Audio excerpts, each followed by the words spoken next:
city you burn, I'm gonna build one high.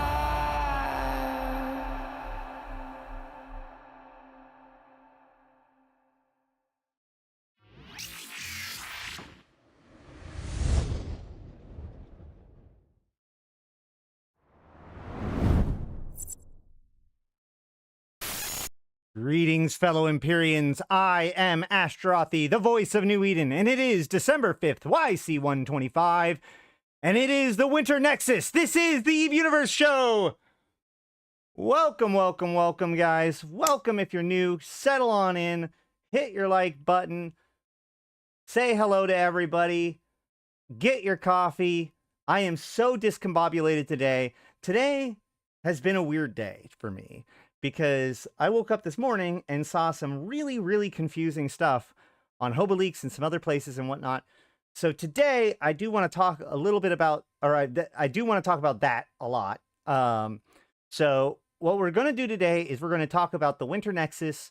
It is back, what it can entail. The sites themselves appear to be, at this point, exactly the same as previous years. So I will refer back to those things rather than try to demonstrate them right now. I even have videos from the previous year where I do both the hacking, not both, but the hacking, the mining, and the combat site.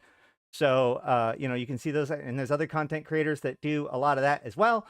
But today I want to talk a little bit about, like, kind of what's happening, what's going to be happening coming up with Vanguard, and more importantly, something that had me so confused this morning that I have to show you about it. But first, I'm so discombobulated, I forgot to make my coffee for the first half of the beginning of the show, so I'll be right back.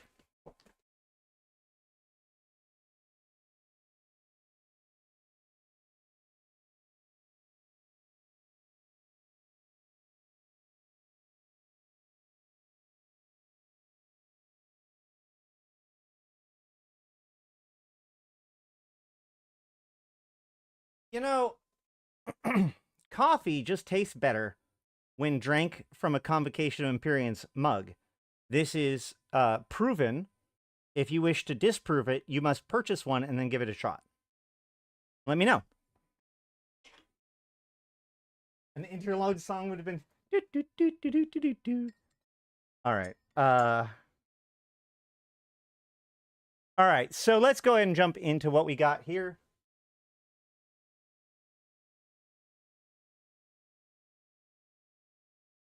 And I don't know how long today's stream's going to be, guys.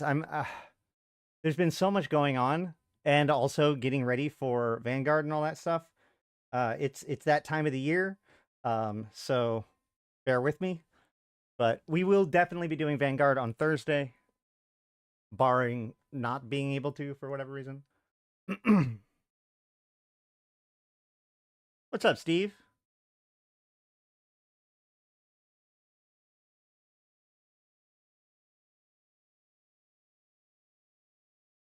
All right, the Winter Nexus is here. Hold on, actually, there we go. The Winter Nexus is here. Festive Capsuleers. Today marks the beginning of the Winter Nexus, and what a party it will be. Multiple snowstorms have been starting to travel around New Eden, creating a winter wonderland filled with festive Yule challenges and sensational rewards. The event runs until the 4th of January, and it pays to get started right away, as there are amazing daily rewards to be claimed. Head to the heart of the stormy systems to find stunning winter environments filled with fun activities and challenges, including Sancha combat and exploration hacking sites, as well as a special Yule resource site.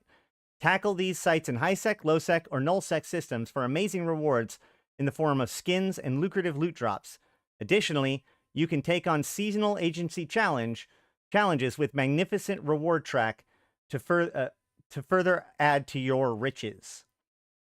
Winter Nexus brings with it spectacular new rewards every single day, so make sure you don't miss out. Among the treats on offer are festive new skins, fireworks, and filaments, as well as 125,000 SP for alphas and 525,000 SP for omegas, who can also claim the alpha rewards for a grand total of 650,000 SP.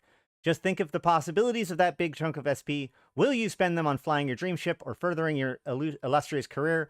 Will you be the first to fly the brand new Angel Titan? What a bait. But I will say that if you think 350,000 SP for free is good, make sure, if you haven't already, to use the link down below to get 1,000,000 free SP for your character right away. That's in addition to this. So you would get a total of 1.65 million if you were Omega. The new skins are from the Aurora Universalis line and will include stunning styles for a frigate, destroyer, cruiser, and carrier for each empire. In addition, I like the fact that they're saying this because normally I have to suss out exactly where, like I have to figure out where exactly they are, like the pattern behind the skins. In addition to a skin for the Nestor, Kikimora, Barghest, and more, don't sleep on the Winter Nexus, as you'll be missing out on great gifts throughout the Winter Nexus celebration between the 5th of December and the 4th of January. So a full month. Pilots will make purchases against the Eve at the Eve merch store will get 4 free skins from the beautiful Luminae Polaris line. The Nightmare, the Barghest, the Orthrus, and the Phantasm. So congratulations, you can get your own Nightmare skin for the low, low price of buying stuff on their market. You can't, I swear to God, like, I think that, I'm pretty sure the Nightmare has, like, the most, like, premium skins for having no non-premium skins. Or no good non-premium skins. Any rate, so here we can see them, and we'll look at them in game too. Each Luminae Polaris skin radiates cool greens and icy blues, offering your holes a perfect look to the festive season. Now is your time to head to the Eve merch store. Whether you want to pick up some new swag from the Hot Drops collection or pick up a festive gift for another Eve pilot from the Winter collection. So we can go there. Oh my God, it's been a year. 07 to you, Malik. So you can see that, you know, here we have some outfits.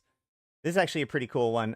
This is from, I think it was last year's winter event that they put this in originally. I think it's pretty cool. It's like the cluster when viewed from the side. Same with the pants. You've got a little Guristas bear for those of you who are, you know, showing new allegiances. Empires Plus sticker sheet. Oh, hold on. I think I have that. Hold on.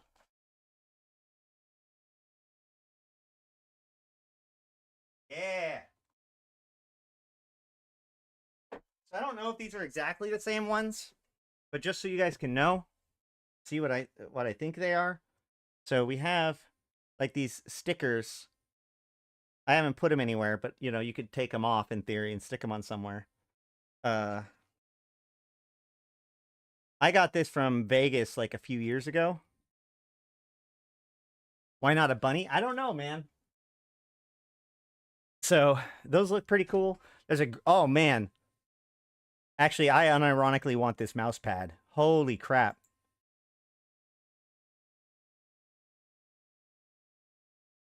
It's 11 by 17. Is that a big one? It's fabric. This seems like a good one. I might have to actually look at that. But, you know, you got shot glasses, wallet, all the normal stuff that they have on their store. Most people don't even think about it very much. But it does exist. And now you can get some skins if you buy something on it. Yeah, they had those stickers at FanFest. Yeah. That sounds right. And that's this one, right? So the oh, sorry, this is another one. In addition to that, there's this Winter Festival pack, which has 23 Days of Omega, 400 Plex, 1 MCT, then the Dramiel, Macarial, Kizrael, Worm, Rattlesnake, and Alligator Luminae Polaris skin, as well as a festival launcher and 100 Starburst fireworks. So we can see, and honestly, like,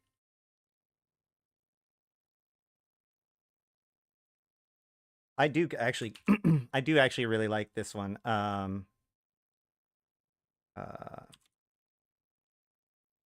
It's not actually on that list. Hold on. How do you get the Mecha Ball then?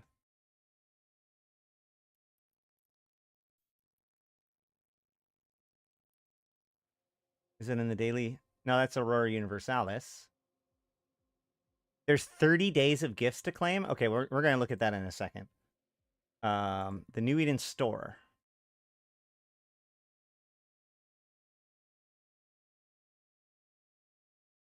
No. How do you get the Mecha Ball skin then? Hold on. Either way, I just wanted to show this off because I think it looks really good. It's a totally different style than you normally see. It's got that like that almost like opalescent look to it.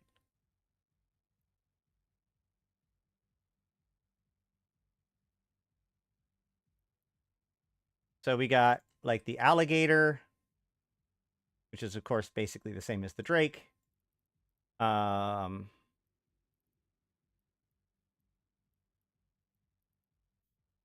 the Quzxpon. So what's interesting is these ones with the diamonds on it, those are the ones that you get from like buying it on the market, right? So I can go to the Nest store and I can see, yeah, these are the ones that you can buy, right?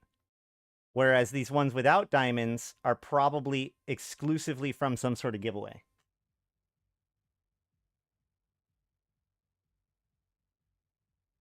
Lumine Polaris is not an event reward generally. Let's go look.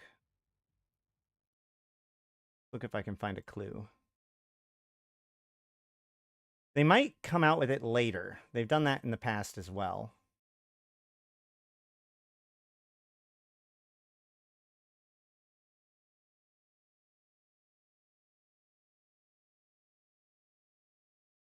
Yeah, that's interesting.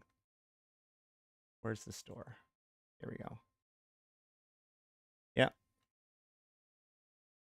We can see that it doesn't actually include the Mecha Ball skin. It just has the frigates and the battle cruisers and the battleships. COE merch is good too. COE merch is great.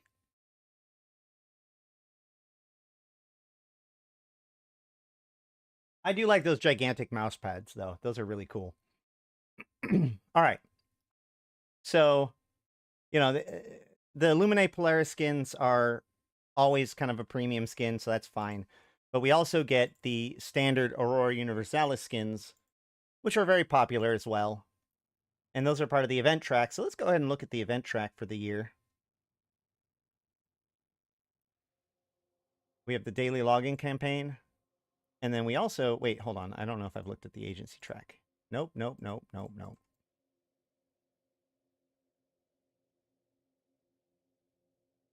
Yeah, so, yeah, because I need a Thanatos Aurora Universalis skin. I do kind of want the Nestor one, though. That looks pretty cool. So, any rate, we have on day one we get the crate and 50,000 skill points. Tomorrow we'll get our first high sec filament given to us for free, and then an extra set of crates, or a crate with probably another filament in it. On third day we get the Tormentor and Merlin. On the fourth day we get the Winter Nexus Expert System. Now this is critical, okay? So, you know, the Winter Nexus is one of the things that makes the Winter Nexus special is it has this ice mining site, right? None of the other events have any sort of ice mining in it. But the problem is that of the ships that can go in it, the only thing that can actually like perform the stuff are all locked behind Omega, right? Adventure literally does not have enough cargo hold to carry the blocks of ice that it needs to turn in to be able to get credit. So Adventure it cannot be used in the mining sites for that purpose. So most of the time it's endurances, which is why, by the way, endurance is basically doubled in price in the last couple of weeks. Be careful about that. So, but most of the people use endurances, which were originally created for ice mining because they're fast and they pull in the ice and then bring it to the destination really, really easily, while still having some combat, you know, like defensive capabilities. So, but obviously that's an Omega only ability. Enter these expert systems. When an event is tied to a class of ship that is normally not accessible to alphas, they give these they give these expert systems out. So in this case, what we see here is that for 3 days and 9, oh wait, no, that's total training time. How long does this last?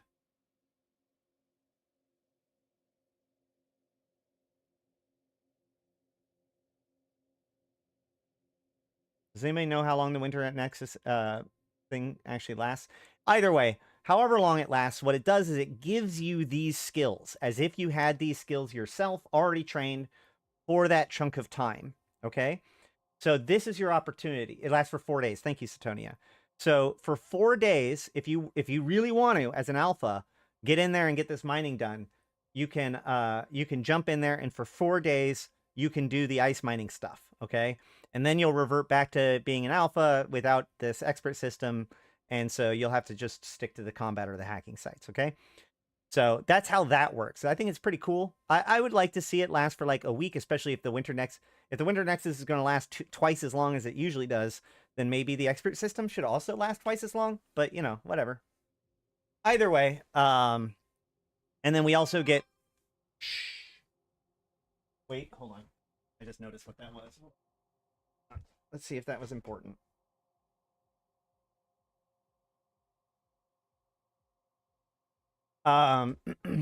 So that's what that is. Then we have the White Storm Manasikara booster. I'm probably not pronouncing correctly. Come on. Can I hover over it? There. Which is 16% energy turret tracking speed for a 2-hour base, which becomes 4 hours with biology 5, which is just one of the boosters that we get for this event. And then on day 5, we get the Snowball Crate and the Algos. On day 6, you get Incursus and 4,000 Evermarks. On day 7, another 110,000 another 110,000 skill points.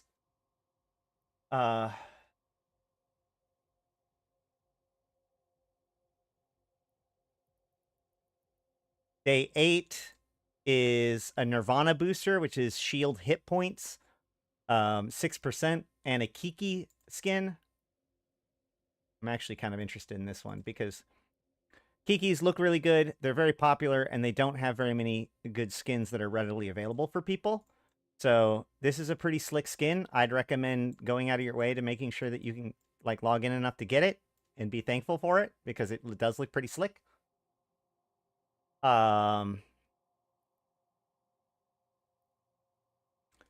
is the Vigil and the Sunyata booster, which the Sunyata is negative 16% module heat damage. It's worth noting that in these metaliminal storms, which where these event sites come in, there is reduced heat damage. So you can overheat your weapon systems with that while doing less heat damage. And these only make that more powerful, right? So between this, one of the storms, and like a T3 cruiser, you're basically not going to take any heat damage at all. Harpy and more ice storm filaments. Rapture, which does 6% capacitor recharge time. Very good, especially for Logi, maybe even like Abyssal people, you know, all that kind of stuff. Rook. And then on day 13, we have the Pontifex and another 7,500 Evermarks.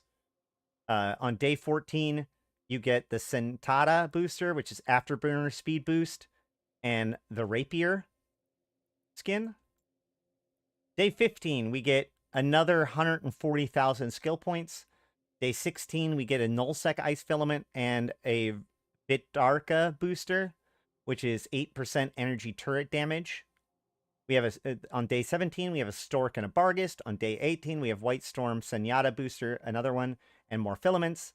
On day 19, we have Bellicose and Chimera. And on day 20, which if I calculated correctly, this should be Christmas for most people if you're on it every day, is another 25,000 skill points and 15,000 Evermarks. 21 is a Lachesis and Nidhogger skin. 22 is more filaments and another more powerful Rapture booster, 10% capacitor recharge time this time. 23, day 23 is 325? 325,000 skill points total. Day 24 is Maniscara, which is the energy turret, and another high-sec filament. Day 25 is a low-sec filament and a Vitarka booster, energy turret damage 10%. Day 26 is a Nirvana booster of 8% shields and a nullsec filament. 27 is a 10-man high-sec filament and a Sentada booster for 20% afterburner. And then on 28, we have 8% turret damage and low-sec filament. On 29, we have null-sec filament and Manascara for 20% energy turret. And then on day 30, we get 16% module heat damage reduction and an additional Dasher 1-man high-sec filament. So we can see here that the quote-unquote big rewards stop at day 23? Yeah. So if you log in for 23 out of the 27 days, then you get all of the skill points. The final 7 days are just filaments and boosters. So you can't necessarily feel all that bad about that. Yes, so what we're seeing here is the White Storm boosters. So the history of Winter Nexus is that the Sancha are fighting against Outer Ring excavations over rare ice fields in these metaliminal storms. So the principal villain is Sancha in those cases. So yeah, that's why we see these boosters are all very Sancha related, with afterburner bonuses and shield hit point bonuses and all that kind of stuff, right? So that's where that's coming from. So let's talk a little bit more about what that means. Oh, yeah. So if we look at the map right now,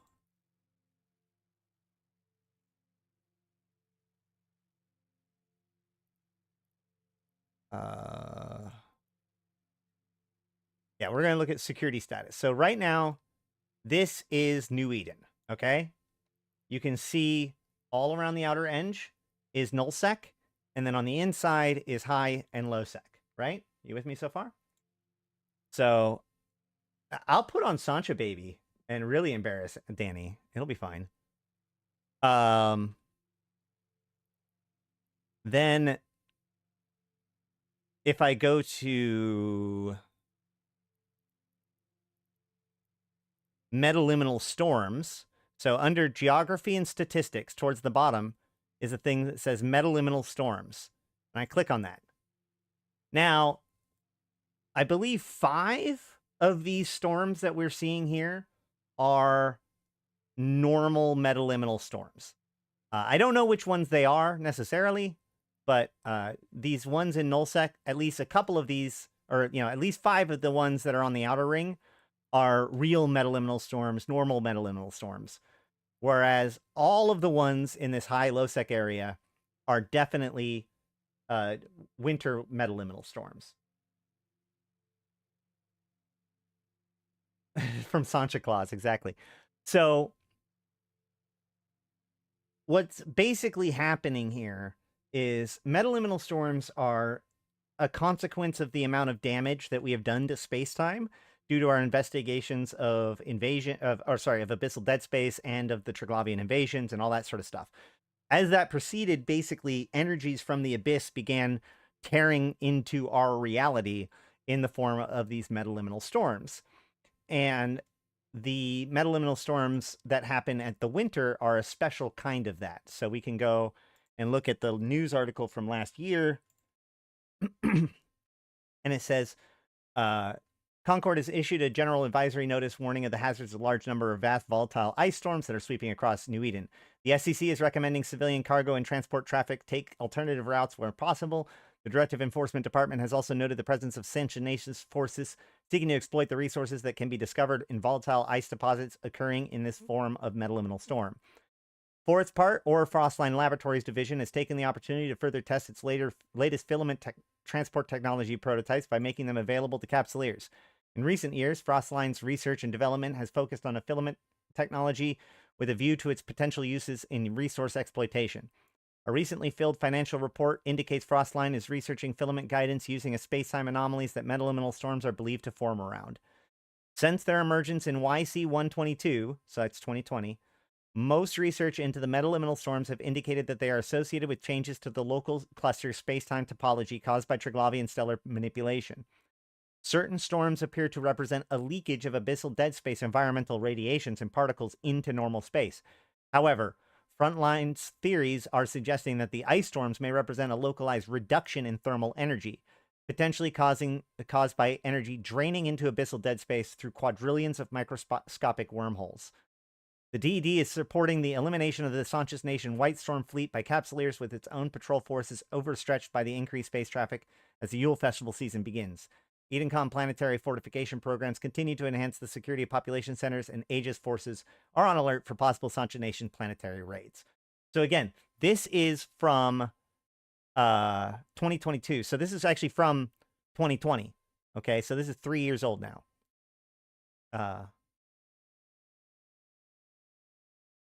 Yes, because now it's 125. That's what it is. All right, so that is one of the fun things, is that, like, everybody talks about the snow. All of the little things that look like snow in the winter spaces are actually tiny micro wormholes that are absorbing the thermal energy in the atmosphere, in the immediate area, which is why overheat damage is reduced. Are you pizza? Are you grandma? One day we'll get different colors for different storm types. Nah. So you can find these different metaliminal storms, and there are various different sites within them. Okay, so this is the Winter Nexus 2023 article on Eve University. I'm pasting it in the text now. So what we have is everything we've shown so far. So as far as the agency campaign, we have Ishkur, High-Sec Filament, Dragoon, Senyata Booster, Null-Sec Filament, Tower, Magus, Low-Sec Filament, Blackbird, Nirvana, Booster, more filaments, Arazu, more filaments, Hugin, Sentata Booster, more filaments, Nestor, and Thanatos as the reward track. I do actually, by the way, I want to take this opportunity to bring focus to the fact that if you notice, all of the filaments are named after reindeers. So we have that's why I call these things reindeer filaments. So we have Dasher and Vixen and Donner and some of the others. There's Vixen, there's Blitzen, there's Comet, there's Prancer, there's Dasher, and Rudolph is the big one. Rudolph, and you can tell Rudolph because no, that says Vixen.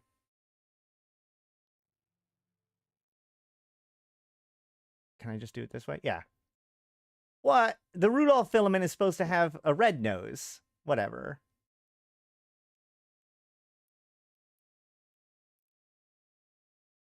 Wasn't there a way to make the map flat? Yeah, you can go...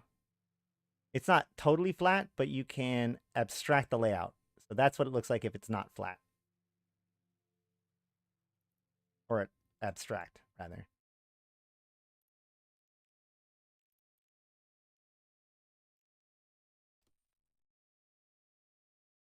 And this is it abstracted. A lot of Sancha boosters are named after Buddhist terms. Yeah, well, a lot of the... so, in particular, the offshoot of Sancha that is known as the Vimoksha Chorus is deeply related to, like, that Buddhist philosophy of, like, nirvana and all that kind of stuff. Absolutely. But I don't know if that makes it only the Vimoksha Chorus that is that way, or if that's like a all Sancha kind of thing. But remember, the Vimoksha Chorus are the Sancha that are the nation members that did not return to being slaves to Sancha. Cornelius Setic remained separate from the hive, and his people did. So, yeah, Sanskrit too, but yes. That's what I'm saying. Like specifically everything involving the Vimoksha chorus has been much more in that direction. Like that's where Nirvana implants came from, for example. Anywho, so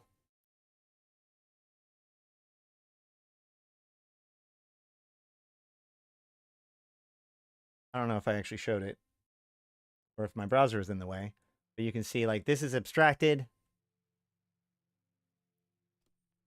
This is not abstracted. Like you can really tell like the high point versus the low point there. And they get flattened out real good. So, yeah.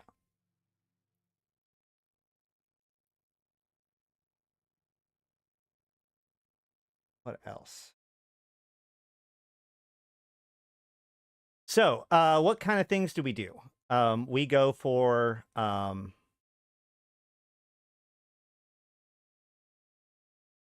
seems to be something going on with the filaments.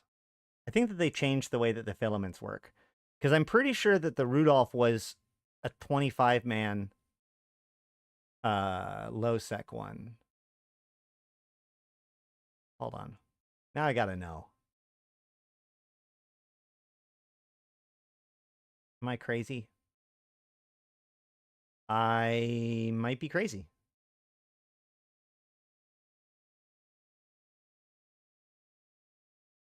Looks like I'm probably crazy.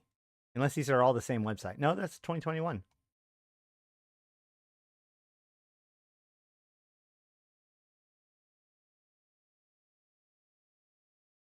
Huh. I thought for wow. I am having one of those moments. I'm going to have to go back and figure out whether or not that I'm having a, what is it, a Mandela effect? I could have sworn that the Rudolph was a 25-man.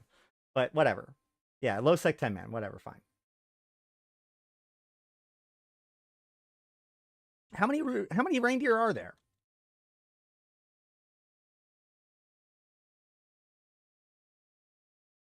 Santa's reindeer.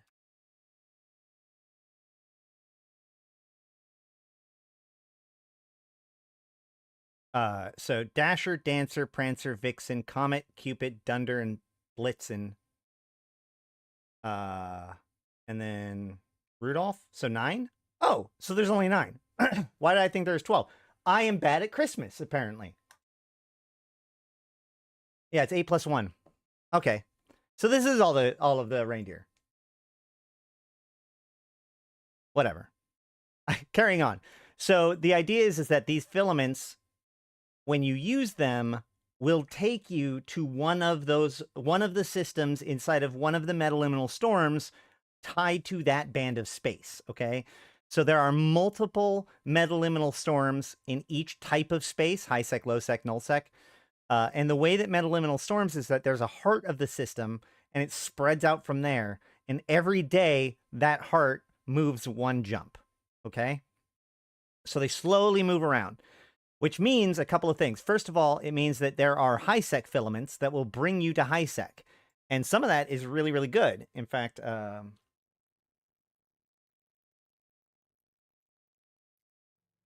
we open up the map and we look at high sec, we can see like, if you go to, look, you could metaliminal storm right into Pakshi if you wanted to. You could end up in Tar. You could end up in Monarch. You could end up in Holy. These are all contiguous high sec, right? You could end up in Yona. These are all fine. However, there's always one metaliminal storm in Solitude, and there is one metaliminal storm in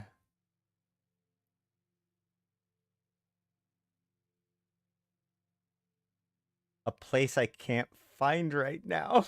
There it is, Iridia.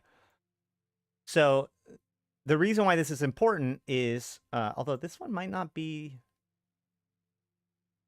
maybe it is just in Solitude, but normally there's at least 1 or 2 metaliminal storms that are inside of a high sec island. So if you're trying to use the filament in order to get to safety, there's a reasonably decent chance that you will end up in a high sec island when you use a high sec filament. So it's not 100% safe, but it is the one time of the year that you get a free teleportation to high sec. Oh, Iridia gets the low sec storm. Now, there is storms in high, low, and null. From my recollection, the high sec storms are the easiest, with null sec being next, and then low sec being the hardest ones. I'm not 100% sure if that's true this time. And at this point, I'm starting to doubt everything I used to know. So there's the... Yeah. So the forward base is in high sec. Then the transit site is in null sec. And the muster point is in low sec. And that's kind of the order of easiest to hardest. And then on top of that, there are hacking sites, which are kind of like the hacking sites for the last couple of events. And then there's also the mining sites. So the way that the mining sites work is that there are these, this ice to mine, and then there's a hauler on the other side of the site. Like, you warp into the beacon, you're kind of near the orca. You have to burn away to the ice field, mine the ice field, bring it back to the orca, and turn it in. It actually is a lot more fun than you would think, honestly, especially when you're doing it in more dangerous areas like low sec.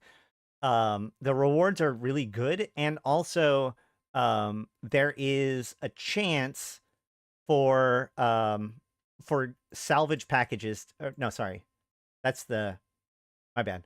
So if it's like last year, there is actually a rare item that you can get, a special box that spawns randomly as you mine, and that's worth cool stuff too.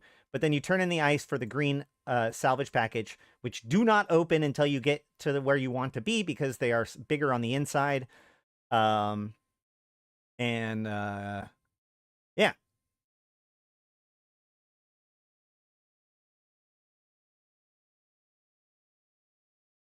So those are the kind of sites that there are. Like I said, there's plenty of people watching them or like doing them at the moment, and I have videos from last year where I was doing them all.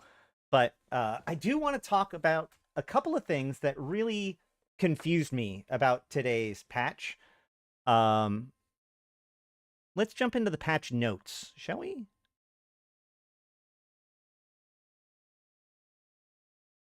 Do I have it here? Have I? Oh, actually, hold on. Before we do, let's look at the combat rats, okay? I don't actually know which one of these is the main one. Hold on.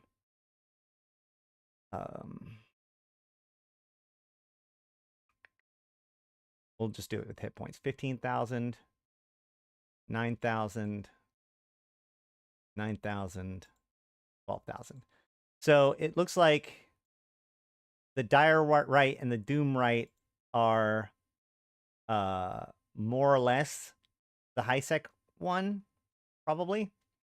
And so what we're seeing here is pretty uniform. Most of their hit points is in shields and structure. Their shields has an EM hole, so you should want to do EM damage to them. And they do an even amount of thermal and EM.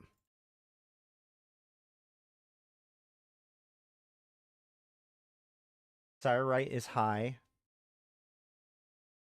So Dire Right is high, right? Yeah, Dire Right is high, so this is high. And it has a Banshee, so maybe that's the old one. A Banshee Torpedo. What's a Banshee Torpedo? A Banshee Torpedo does explosive and kinetic. So what that means is that it's going to do all 4 damage types, all right? And in fact, I don't know which one of them they're going to do the most damage for, because those are big numbers. So you're going to take big hits of explosive and kinetic, where you'll get, well, 50 times 12. Actually, quite a bit of damage of EM and thermal as well. Plus, it has a shield booster. It has warp disruption, but not scram. It has a web of 15,000 kilometers, or 15 kilometers. It has a rate of fire of 7 seconds.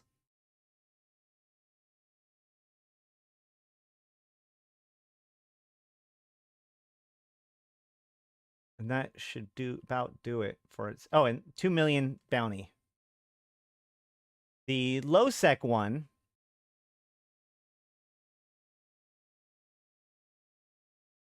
Oh, sorry, the null sec one, rather. Wait, what? Hold on. So Doomrite is null, you're saying? So then what is Dreadrite?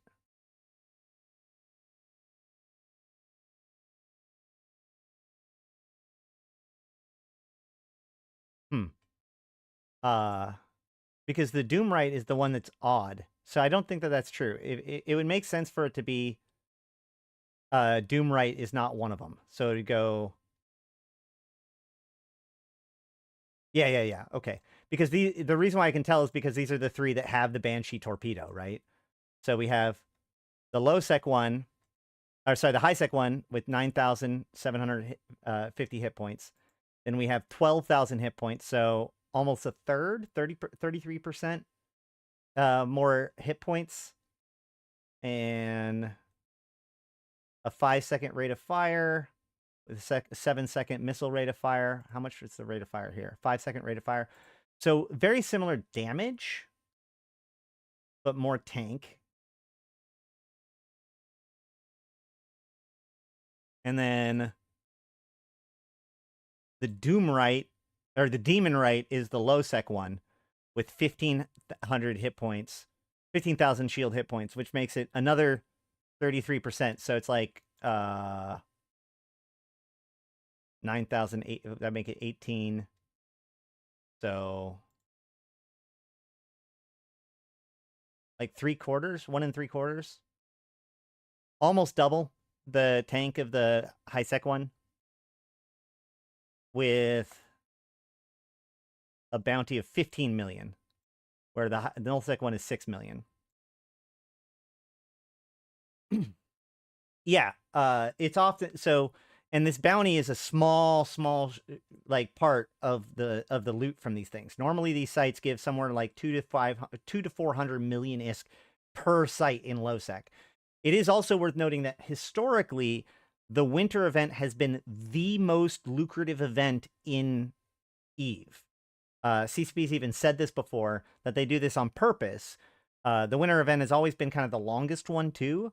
So it's like CCP really wants to be able to put on something that makes us all feel good and then, you know, go on holiday effectively. So, you know,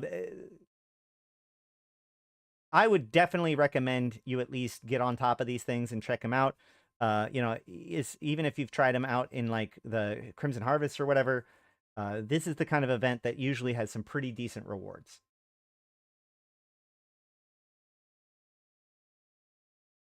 Oh, right. Yeah. Okay, I see what Satonia is saying. So because the low sec systems, so the dynamic bounty system that everybody complains about in nullsec, as you rat, the dynamic bounty system makes it so that all of the rats in the system become worth less. But as you kill other players, the dynamic bounty system makes the rats worth more. So low sec in particular, not a lot of people rat, but a lot of people kill things. So the bounty multiplier is usually like at its max in most low sec systems, which means that these bounties are actually going to be much higher than they look like they are. It could be closer to like 25 to 30 million ISK per battleship, even before you get to the loot that it drops, right? Yeah, Redeemer would be good for this. I know that, is it 200? Yeah. Nightmare is actually unironically a pretty popular ship for this. I used my Paladin historically, you know, all those kinds of things. This is a good time to bring out your big toys and have fun. If you don't like, or if you don't want to compete against the big toys, you always have the hacking sites, and in a couple of days you'll have the expert systems to do the mining sites, you know. So, you know, it's really is that lesson in EVE, right? Like, you could complain about what's put against you or how hard or like how bullshit it is, or you can set to work maximizing it and make a ton of money off of it, right? Like, it may not be as optimal as you would like it to be, but there are opportunities, and opportunities to make a stupid amount of ISK is here right now with the winter sites.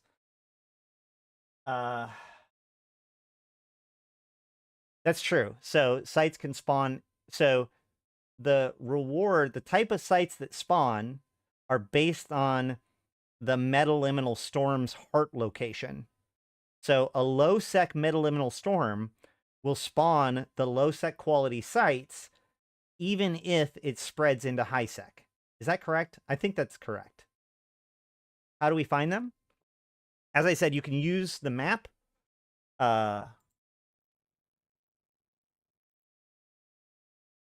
You can open up the map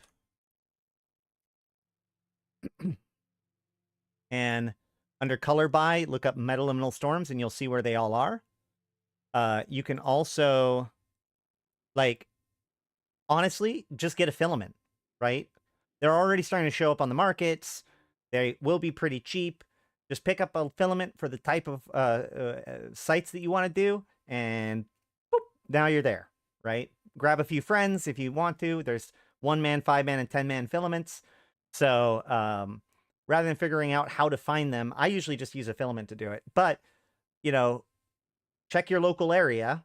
You know, these are going to be around a while, and they move, as I said, they're very slow. They're one jump at a time. So if you pay attention to your local area, you can find out, like, okay, let's say I'm in Pamene, right? Oop. Let's say I'm in Pamene, and I want to see, oh, look, I can find that there's a white storm right there. So if I set destination here and then add a waypoint, you'll see that, oh, look, it's literally like Pamene to Mesabir to Castlemon, and now I'm already in the storm, right? And this storm is going to be here. So, you know, as it moves around, I'll just know that, oh, look, there's a storm like within 3 or 4 jumps of me, period. Right? And that's how I would do it. I know a guy who made 10 billion last year doing the ice mining sites in nullsec. GM, are you by chance married to this man?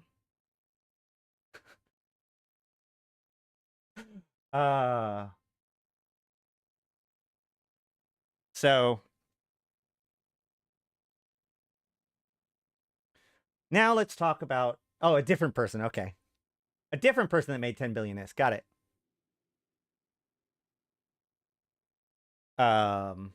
Shoot, where is it?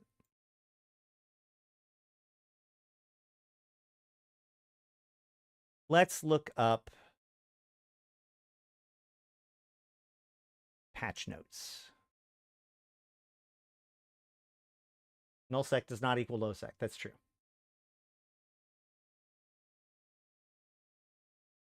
Couldn't get it past 90%. People are taking them way too fast. It takes like 20 minutes for me to scan.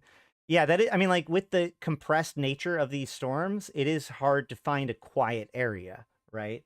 But it also means that a lot of things are kind of going. What I would do is I would just slowly go through the whole storm and scan all of the sites in all of the systems. So that way you can just, as soon as you see a new site spawn, you've got a pretty good confidence that it's going to be one of those sites. And who knows, maybe you'll get better at scanning between now and then. All right, patch notes. With the winter event, Nexus has returned to New Eden. This game will, this in-game event will run until downtime on January 4th, 2024. The volatile ice storms have begun to appear across high-sec, low-sec, and null-sec. Sanchez Nation Outer Ring excavations have both been mobilized to take advantage of the novel form of stellar ice found in these storms. Combat anomalies have begun appearing within volatile ice storms. White Storm data signatures can also be found. These Sanchez data sites can be hacked by enterprise encapsulators equipped with scan probes and data analyzer modules. Volatile ice field anomalies can be discovered. These are newly discovered stellar ice has recently been captured by Ore and Mortis Legion forces and have driven away the Sanchez harvesting fleets. These ice fields can be accessed through a special Ore commandeered acceleration gate that only allows medium and small mining and hauling ships to enter. Expedition frigates, mining barges, exhumers, industrial ships, blockade runners, deep space transports, and the Porpoise. The volatile ice found in these fields cannot be reprocessed by standard facilities. However, Outer Ring Excavation has set up a mobile ice collection operation. This is what I was talking about, where you go and mine it, and then you bring it to the Orca to turn it in. You might be asking yourself, why use Expedition Frigate when you can use a mining barge? Well, it's because the ice and the mining and the other thing. Hey, V-Rod, thank you for that gifted sub. to Satonia. Very fitting. Now, Satonia, you get all those cool emotes. So mining barges are just really slow when it comes to bringing it back to the Orca, right? You could, in theory, set up like a multiple man operation where you have the porpoise sitting next to the Orca, and like the mining barge mines the ice and then throws it out there, and then like the porpoise like tractors it in. But in practice, just getting a bunch of dudes in endurances or whatever is a good idea. So, in fact, let me.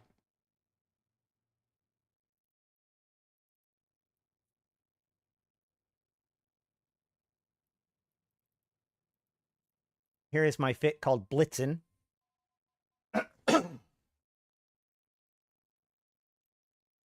This is the fit that I use to run all of the. Man, my throat. Hold on.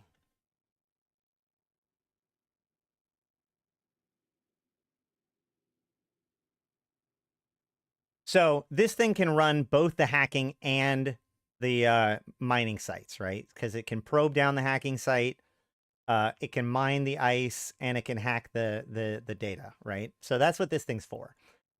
It has a micro warp drive to be able to get around fast. The hacker, the range finding array.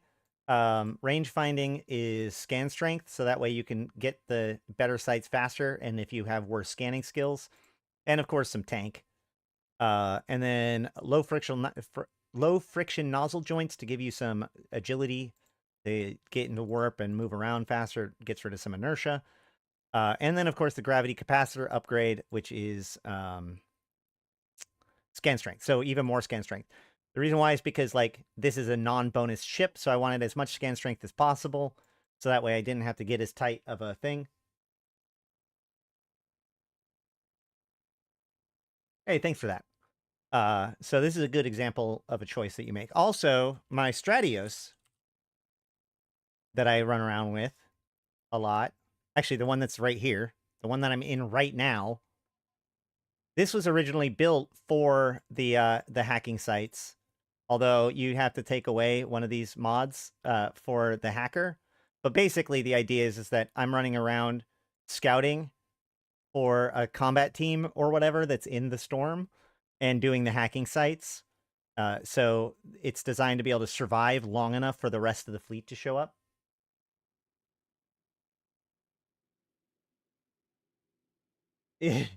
That's right. The orcas are set up to actually process the ice. But there is... Okay, so let's talk about some of the things that I find really curious right now, which, again, we got to get back to the patch notes.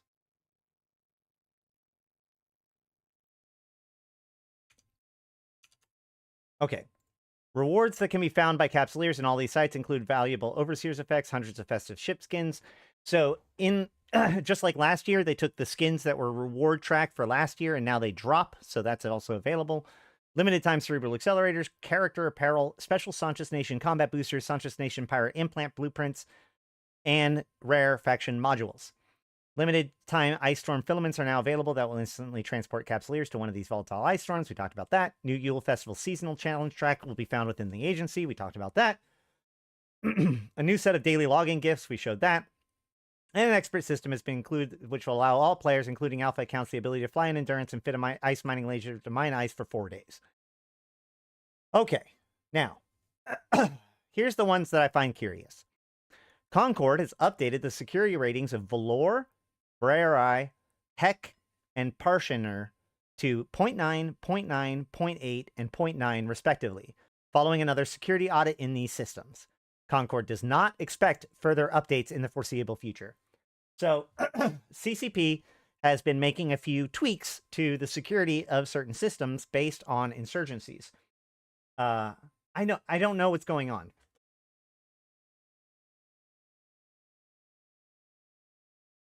I don't know. So, you know, Valor went from a 0.5, and Heck has gone to from a point. Valor has gone from a 0.5 to 0.8. Heck has gone from a 0.5 to a 0.8. Sorry, Valor went to a 0.9. And so this brings up two questions. Okay, like I understand that, like, sorry, one more piece of information that's necessary in this. With the insurgency system, 0.8 or higher systems cannot be corrupted. Okay? So by making heck, like if we go...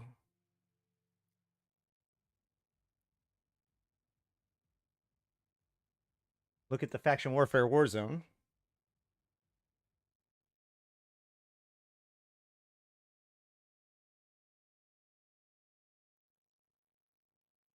Where is it? Yeah.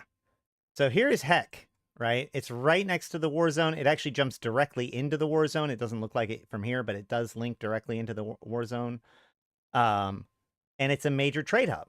And it was a 0.5 system. I've talked about this before. But now it's a 0.8 system. So it was an entry point for corruption.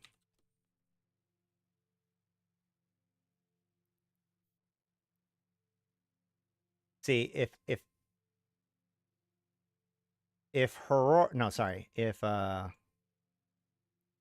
we go. If Oto was to become corrupted, is that right? Is that the one? No. Yes. Yes? Heck is being gentrified. It's Oto, right?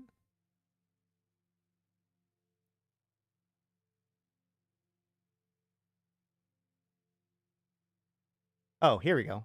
Oh, heck goes into Harar. Is it not? Oh, I'm sorry. Okay, I was wrong. My bad. So, yeah, there is one other jump, Harar, but now Harar can get infected, but it can go through heck, infect heck, and then break in to go to the rest of HiSec from there, right? Likewise with Valor,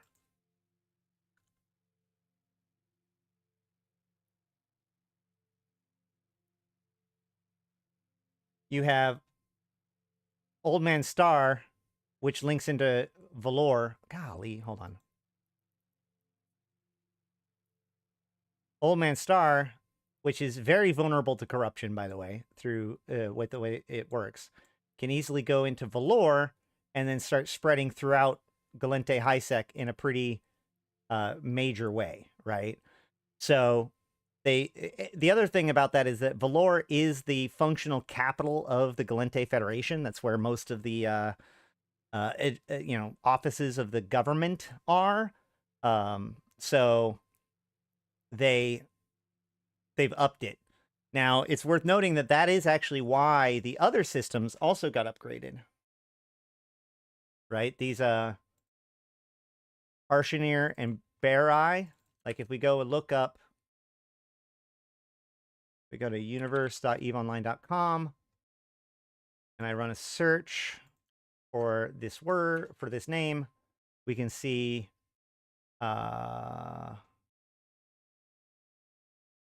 probably this one.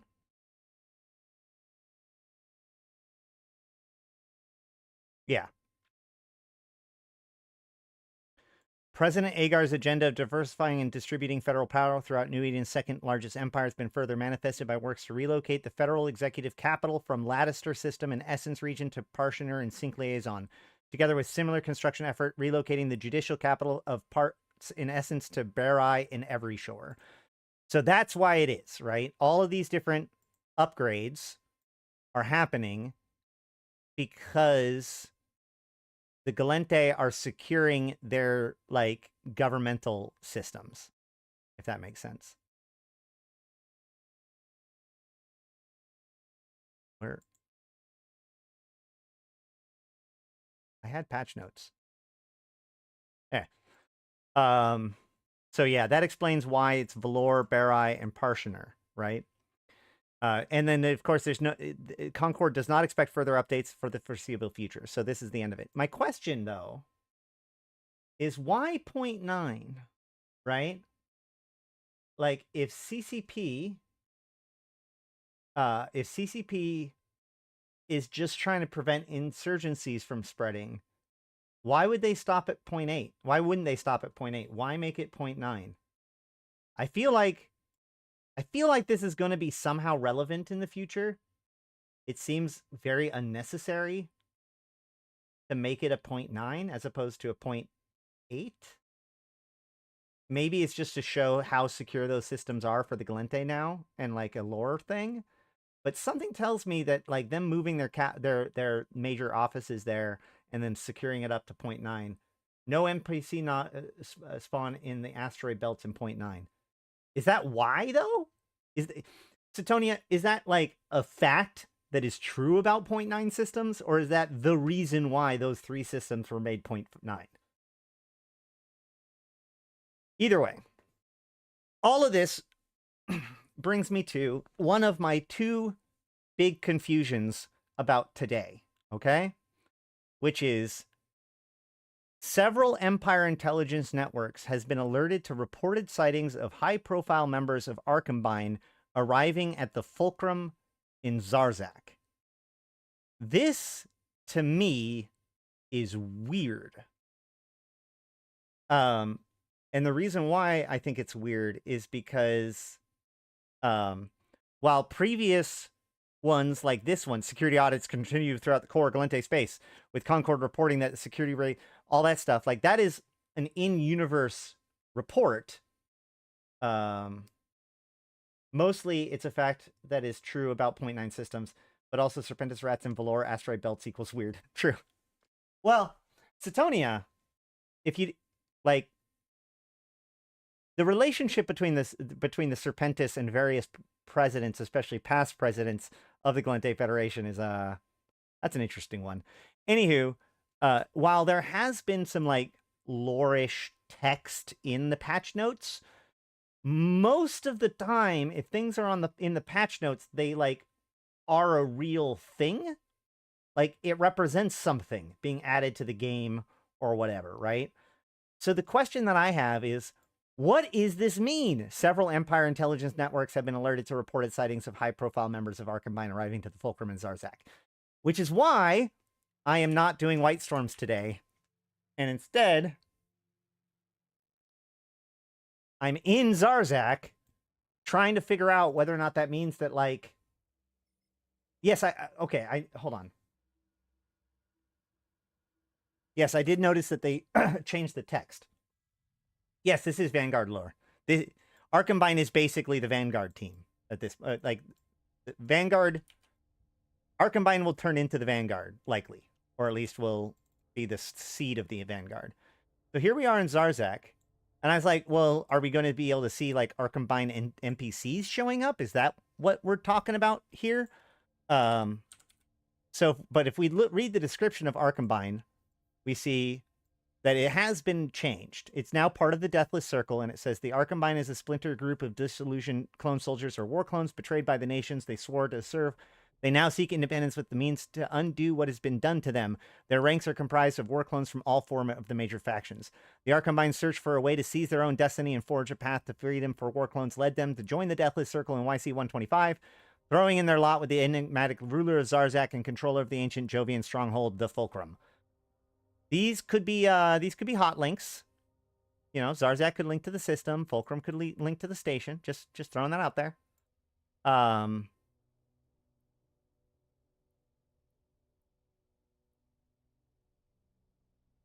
So Arkhambine is an old group. They used to be part of the they used to be working hand in glove with Mordu, but now has broken free and gone to the Deathless. And so, like I said, I don't know if this is the extent of it, but that seems like a really odd patch note to just simply say we put Arkhambine in the Deathless Circle.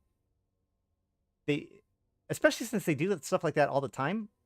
Like, I don't see any Arkhambine soldiers arriving. So I don't know. It's curious to me, especially with the shooter coming in 2 days, with First Strike coming in 2 days. But this is, as they say, just the tip of the iceberg. When I started to look into this, of course, the first thing I do is I go to HoboLeaks, right? To see whether or not anything has changed. Like, what change on HoboLeaks can I tie to this patch note, right? And that's when I discovered something that like made me very confused, especially given everything else we've talked about today. Hold on. The iceberg. Okay. On HoboLeaks, we have 64 items, new items, but if we go to today's patch, we see no new items, only one new string, which is the Arcombine string change, right? We see that here. Whoop, there it is. But we don't see any of those entities. We see some change files or whatever. If we look at the patch from before that, we see here's all of the Winter Festival stuff being added. This happened a day and 9 hours ago, right? So they pre-patched this stuff in, made it live today. That makes sense. There's also a bunch, here's all of the string changes where they remove the text that the skin will be applied directly to the ones that now drop, and the details for the new boosters and the new skins and all the text of it. No problem, right? All of this stuff, pretty standard stuff so far. We've got some new agency icons and images. Cool, cool, cool. We go back to 4 days ago and we see 12 items. These are the Arcombine skins, Luminae Polaris skins. That's fine. 5 days ago, we see these things get added. The AT ships, whatever. And nothing really interesting there. So what happens if I do a compare between Tranquility and Singularity? Now remember, Singularity has only been up like a grand total of once, maybe twice, since it went down prior to Vanguard. It used to be that you could just go to Singularity, the test server, anytime and just test things out. And it usually had things a little bit early, which is where this HoboLeak stuff came from in the first place, right? This is how we normally detect changes in EVE Online that are coming, is that we do a diff between the Tranquility and Singularity server. But recently, they've been patching almost everything directly to the Tranquility. So what happened? The entities themselves raise an eyebrow. Angel Icejacker Jamiel, Angel Icejacker Cinnable, Garissus Icejacker Worm, or Frostguard Barghest. So we got a description. The Malachim Zealots have sent, or Commando Guri, whichever one, has sent a large force of Angel Carteller Garissus Icejackers to raid the ore HISC 99 ice refinery and steal as much as possible of the previous fuel. The pirates are broadcasting a signal interference to break the guidance control of the automated tankers, allowing the Capsuleer allies to seize control of the hapless robot vessels and guide them to their waiting pirate supertanker, a heavily modified freighter sitting at the loading scaffold. And the Guard says Ore Frostline security forces are struggling to reassert control over the Ore Ice refinery in the face of a pirate assault, bent on stealing as much of the precious refined fuel as possible. Mortis Legion provides ships and personnel to aid the overstretched Ore and Upwell security details and has dedicated a large fleet of security response vessels to the defense of key Ore facilities. And then it says Insurgency Ice Heist. Angel, Upwell, Garistus. So there seems to be a new... so I'm like, this is before I looked at all the patch notes for the day. I was like, oh man, they're adding in a new site.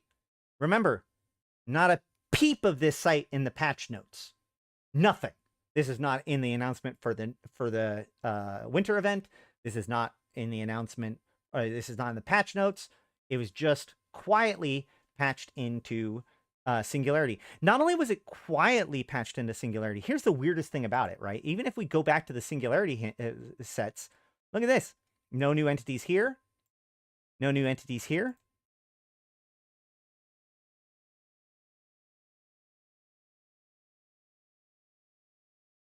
Only the beginnings of some. You see the Angel Nomad and Garissus Rhea. None here. So here, when they added in the AT tournament prizes 5 days ago, onto Singularity, they also added in these Vault Breaker ships. Angel Vault Breaker, Upwell Security, and they have these very generic text, right? And it says Insurgency Pirate Cruiser, Insurgency Pirate Frigate. Then what happened was today, rather than add in new entities, all they did was rename the entities that they had. Hold on.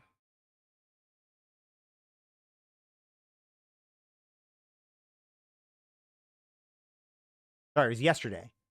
So we can see here,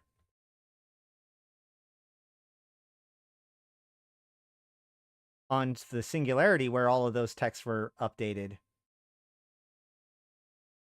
we see Angel Refinery Ice Heist Advanced 30. Ice Refinery Heist. Frostline Laboratories, a subsidiary division of Outer Ring Excavations, continues to be a leader in the development of new technologies and expedite resources extraction in hostile environments. Filaments acquiring from skirmishes with Triglavian collective vessels have proved a wealth of information to study and emerging metaliminal storms, such as volatile ice storms, and are a clear interest for resource extraction technologies. To further the spirit of Yule, a continued expanding their data pool, Frostline has chosen to share the latest variants. Oh yeah, that's the filament description. And these are ship descriptions.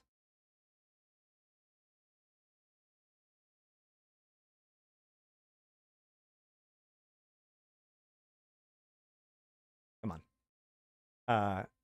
Or HISC Ice Refinery. This crate contains a random selection of Frostline Laboratories ice storm film, blah, blah, blah, blah, blah. Green, white, and red salvage, depending on which area bound to space you're in. Peculiar icebound salvage. This is the stuff that you get by randomly while ice mining. Rare, unusual, and peculiar. And here we go. This is where they changed the text, right? Angel Vault Breaker became Angel Ice Jacker. So they introduced them under different names and then changed it. Now, what is HISC 99? Well, we can find that out by reading the description of the OR HISC 99 fuel loading dock. The hyper-isometric strontium clathrates, refined to a 99% purity fuel, is capable of liberating tremendous amounts of energy under controlled conditions and can lead to a catastrophe if mishandled. Although numerous safety measures are in place in light of a number of early accidents with the HISC refining involving spaceships, or makes it a rule to have vessels operating as interstellar supertankers arrive and take on their cargo as a special fuel loading dock placed some distance away from the ice refinery. This dock is serviced by a special automated HISC 99 tankers, which ferry the refined fuel from the refinery to the loading dock under strict computer control. Any wayward tankers or those rescued from hijackers should be guided to this dock so precious HISC fuel may be offloaded securely. Okay.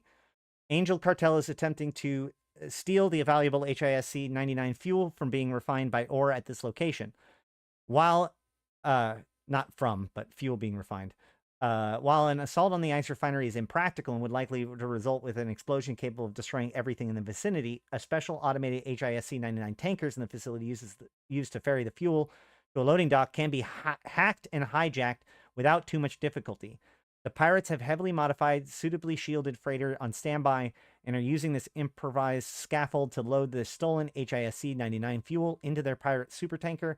Any automated tankers hijacked by pirate capsuleers are to be guided to this location for pickup by the Angel Cartel. So, yeah, that's weird, right?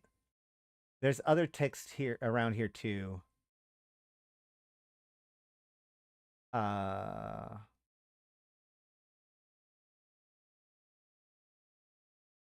Yeah. A key member of the Upwell Consortium, the Outer Ring Excavation Corporation, has been keen to locate and exploit hidden reserves of rare ice containing volatile and rare deposits of hyper-isometric strontium clathrates, HISC. This rare, highly symmetrical, complex yet compact form of strontium is hard to extract and process, but has high utility and value in space industries. Much like standard stront, HISC can be used to power structured defense systems and force fields, but with greater efficiency and theoretically much greater resistance to incoming damage. Due to the rarity of ice variants containing HISC, such as geodesic crystallos and supersymmetrical gelidus, which is the ice we mine, and the extreme difficulty of processing the dense and molecularly complex ices into useful fuel, or a set of special central ice repository and refining facilities to inconvenient ice fields. These facilities send out ice mining expeditions to seek more of the rare fleeting fields of ice that contains the HISC bearing ice variants and bring the raw material back to the ice refinery for processing into the highly useful and extremely valuable HISC 99 fuel to attain 99% purity. The raw HISC ices are cracked and refined into a special facility that pumps the high-value HISC 99 into special storage tanks. The ice refinery controls a number of special automated HISC 99 tankers, which vary the refined fuel from the refinery to a remote spaceship loading dock under strict computer control. This safety precaution is designed to prevent accidents involving spaceships that might lead to the catastrophic liberation of tremendous amounts of energy that HISC 99 can unleash. Okay, so, and then here we have the special automated HISC 99 tanker based on the Porpoise-class mining support vessel, which are used to ferry the valuable fuel from the ice refinery to the fuel loading dock. This safety precaution of having any interstellar supertanker vessels or other spaceship pick up the cargo from location from some distance from the ice refinery is the result of early accidents involving the potent HISC 99 fuel, which is capable of liberating tremendous energies. The heavily modified automated tankers have had their ore and fuel base converted to hold the HISC 99 securely, and the vessels are equipped with prodigious shielding and heavy armor. Although the automated HISC 99 tankers are under the central control of the ice refinery's guidance computers, it is possible for pirates to broadcast interference signals that jam the guidance commands and allow them to hack the onboard navigation systems. Pirates will then seek to guide any hijacked tankers to their loading scaffold, where a modified freighter awaits the precious loot. As pirate forces and Upwell security struggle for control of facilities, any anti-pirate capsuleers can guide wayward tankers to the ore HISC 99 fuel loading dock. So here we go. That's what we got. What it seems like is that we have a central location, the refinery, right? And from the refinery, these automated haulers, these porpoises, go and try to travel to the outer ring, whatever it's called.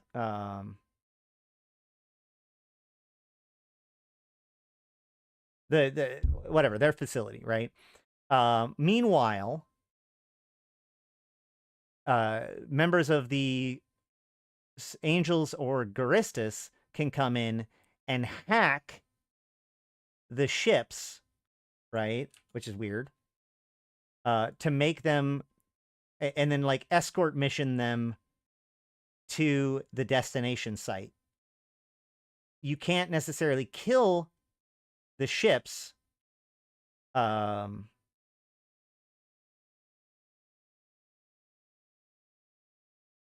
you can compete over, yeah, so you got the loading scaffold for the pirates. Yeah, either way.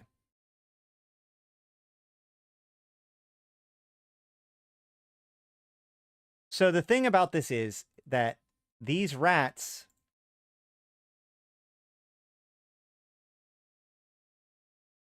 are not on tranquility yet, right? They are not on tranquility at all.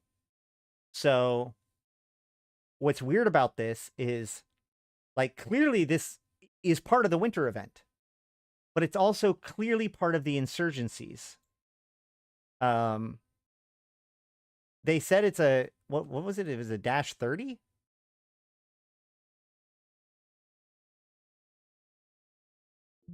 Yeah, it's a -30.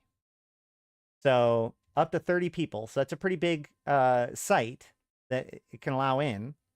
I don't see anything about belts.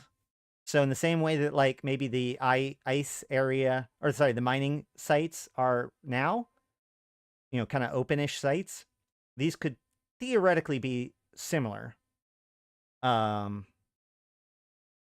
Wait. No, wait, hold on. No, here it is. This beacon is the location of an ore ice refinery dedicated by extracting and refining hyper isomorphic stront into HISC 99 fuel. The refinery is under attack by pirates looking to steal the rare and valuable fuel for their own nefarious purposes. The entry gate is configured to emit Tech 1, Tech 2, and all faction ships of battleship size or smaller. The security features installed in the acceleration gate will prevent activation by any ship that is fitted with a warp core stabilizer module. So yeah, that tracks with the... Oh yeah, it's because it doesn't say the size. So it's battleship or below. It's got a gate that leads to the inside. And from there, there's the tankers that you have to try to get to your team versus the other, right? So you control the area, you hack the dudes, and you make them come to your side. Mordu's Victory, 5 Quaif have been placed in your container. Interesting. I imagine that's stand-in text. But, so the question that I have is, when are we going to see this stuff? Are we going to see this stuff? I assume so. This seems like a lot of stuff and very particular stuff to put in if they're not going to do anything. So the thing that I'm thinking about here is the fact that this insurgency right here has already begun. Actually, well, it kind of, I mean, it pretty much started today, right? Nobody has any points yet. And then on the Garissa side, this starts tomorrow, right? So my thought is that given the fact that these are a new insurgency site, it's very possible that they're planning on this coming out sometime during this event, but they've been talking about adding in new sites for insurgencies, larger sites for insurgencies, and this seems like one of them. Oddly, I mean, like, obviously it seems like it is tied to the winter event. So the question is, what happens to this site after the winter event? Is this only going to be available in the winter event? Is this always going to be available during the winter event? Does this mean that we're going to have new faction warfare or insurgency sites in other holidays? Like, this does like bring up a lot of interesting questions. And the other piece that's like looming over all of this is Vanguard, right? Vanguard's first strike happens tomorrow, or sorry, 2 days from now.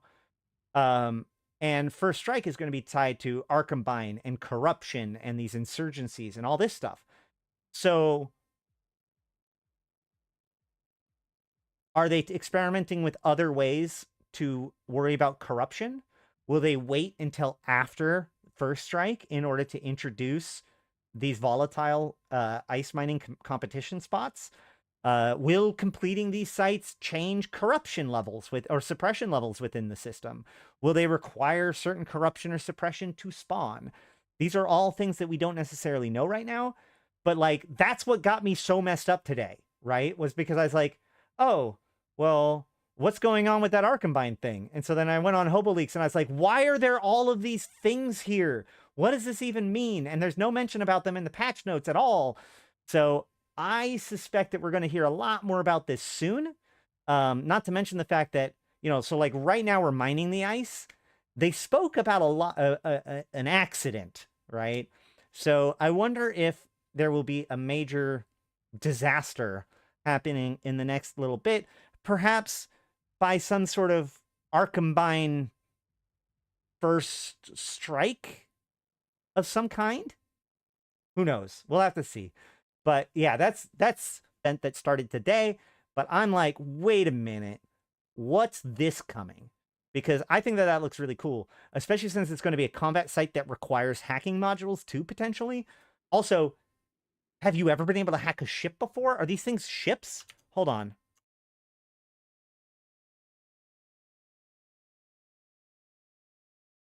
The insurgency is in an ice storm? Yeah.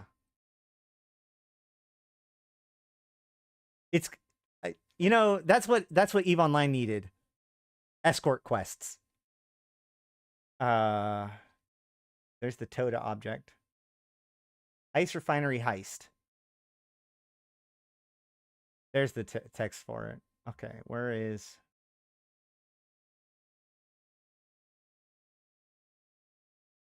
Here it is. Okay, so that's new. What the heck is a guided entity? Has that ever been...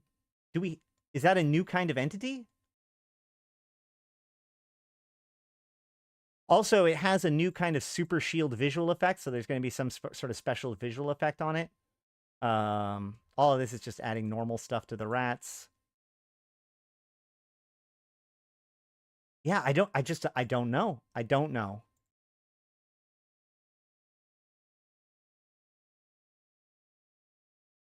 That looks kind of cool.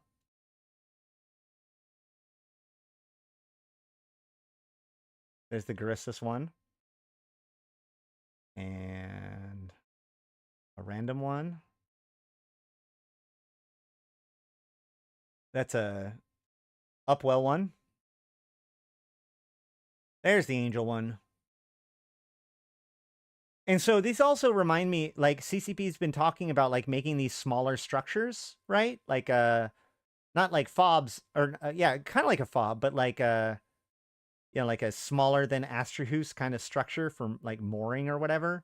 And they were talking about racially versions of it. And we can see that here, right? Like, clearly these are kind of smallish structures that are still, like, legitimate structures that are scaffolds that are, like, docking areas, or, like, not docking areas as in going inside, but, like, mooring locations, you know?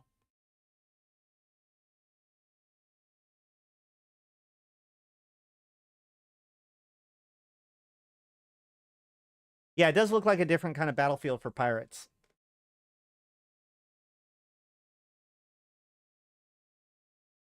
So,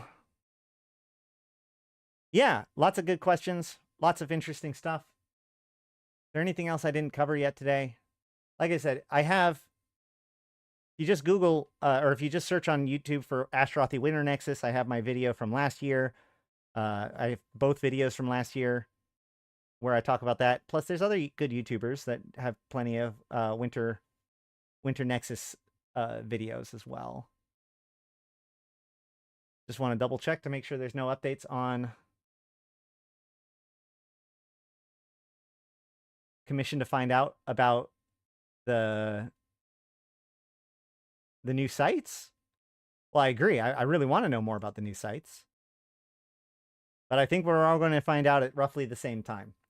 What I do know is that whenever I do get any more information, I will be coming right back here to talk to you all about it. So make sure to like the stream and make sure to sub if you haven't, so that way you can get all of these streams as they go live. You can also go to my Discord and tag yourself as interested in YouTube videos, so then you get a notification whenever I put up a new YouTube video, or other content creators do. Very cool, very cool. But I think that, like I said, I wanted to be more prepared today, but then this morning has been just discombobulating as hell. So I think that that might about be it for me today. I think so. We are working on editing a bunch of videos.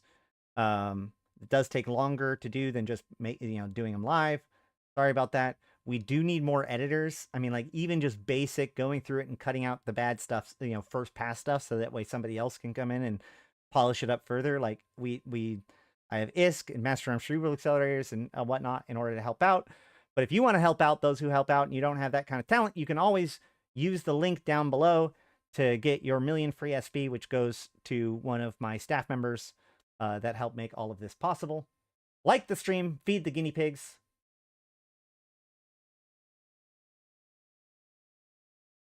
And I'll see you in 2 days in Vanguard. I've been Ashtarothi. I've been playing this game since 2010, talking about it since 2012, and I'm here to put Eve into context for you, my fellow Empyreans. Thank you guys so much for coming. Thank you for being here. Thank you for liking the stream. Thank you for talking. Thank you for just being here the whole time. I mean, like, YouTube algorithms love it, love runtime, like watch time. So if you're still here, you are my hero. But I do want to also give, of course, a special shout out to my top sponsors, supporters: Abyssus, Aikawarazu Chan, Arkas Ilring, Belligerent Neckbeard, Black Rose Noble, Dajat Lemmont, Drake, Federation Frontline, Ganai, J. Kuhn, Lumi, Midnight Space Monkey, Milk, Not Just Fun, Punchinello, Seeds of Plenty, Serenolin with No Eyes, Sho'Danar, Syliana Vel'ash, Tgen Tgen, Nephilim, Grendel, V-Rod Cruiser, Yantey Lepouf, Zaul Nex, Zero, as well as my Immortal tier supporters: 745 MPSI, Eridanika the Queen, Ebo Leet, Erelitis, May, Malik Starfire, Mercuton, Nihilum, LM1, Sheesh, and Rid. Good to see you again, Sheesh.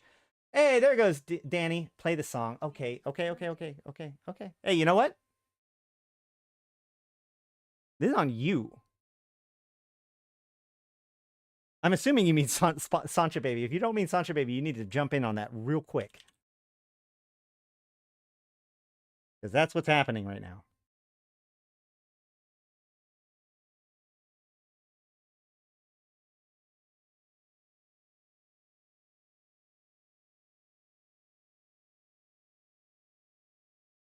This is dedicated to the EVE Online content team, with special thanks to Angus McDecoy and Lykulan. Okay, hold on 1 second. We'll finish this out with that. No, wait, that's. Hold on, I got this.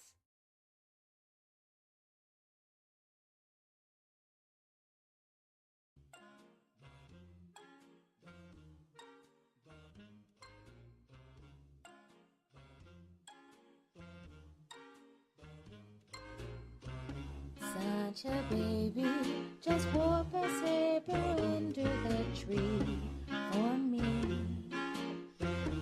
Then an awful bad girl, such a baby, so give me an incursion tonight.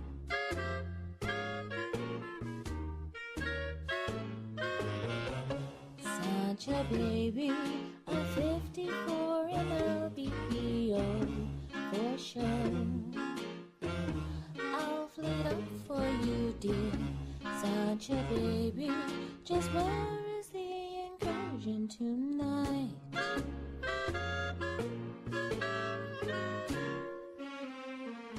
Think of all the loot I've missed.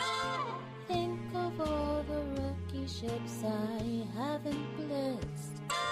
Next year I could raise my standings good if you'd contract my Christmas list. Such a baby, I could pilot a shiny Elange, they're hot. Train a cruiser to 5, such a baby, so where's the damn incursion tonight?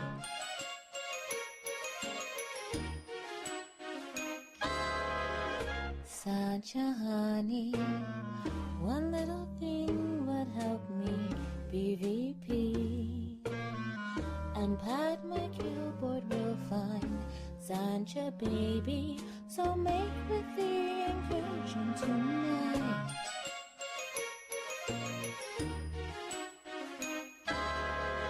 Santa Groovy, come fill my hanger with salvaged racks and plex. Burn your ex on my mind, such a cutie, and bring on the incursion tonight.